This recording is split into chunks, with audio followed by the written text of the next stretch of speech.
விஜயின் super star விழா தற்காலிகமாக ரத்து.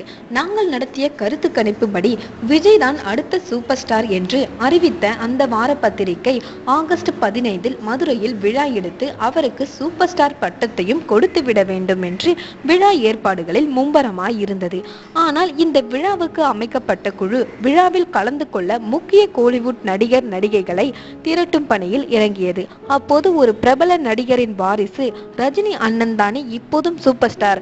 அவர் சினிமாவில் இருக்கிறப்பவே இன்னொரு நடிகருக்கு சூப்பர் ஸ்டார் பட்டமா?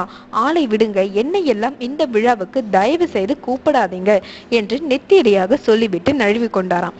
அதே போல் இன்னும் சில இளவட்ட ஹீரோ மற்றும் காமெடியன்கள் தாங்கள் இந்த விழாவில் கலந்து கொண்டு தளபதிக்கு கிரீடம் சூட்டினால் தலை எங்களை கோபித்துக் கொள்வார், அதோடு ரஜினியும் எதிர்ப்பாக செயல்பட்டு போன்ற நிலை உருவாவதோடு எங்களுக்கு போட்டியாக ஒரு எதிரணியும் உருவாகும், அதனால் எதற்கு வம்பை விலை கொடுத்து வாங்க வேண்டும் என்று தங்கள் கருத்தை சொல்லி கலந்து கொண்டார்களாம். ஆக விழாவில் கலந்து கொள்ள முன்னணி நடிகர் நடிகைகள் யாருமே வரமாட்டார்கள் என்பது புரிந்துவிட்டது. இதற்கிடையே ஆகஸ்ட் 15 சுதந்திர தினம் என்பதால் மதுரையில் விழா நடக்க அனுமதி வழங்குவதிலும் காவல்துறைக்கு சிரமம் ஏற்பட்டுள்ளதாம். இதையெல்லாம் பார்த்த விழா குழு விழா நடத்தும் முயற்சியில் இருந்து பின்வாங்கியுள்ளதாம். அதனால் விஜயின் சூப்பர் ஸ்டார் விழா காலவரையின்றி ஒத்திவைக்கப்பட்டுள்ளதாக செய்திகள் தெரிவிக்கின்றன.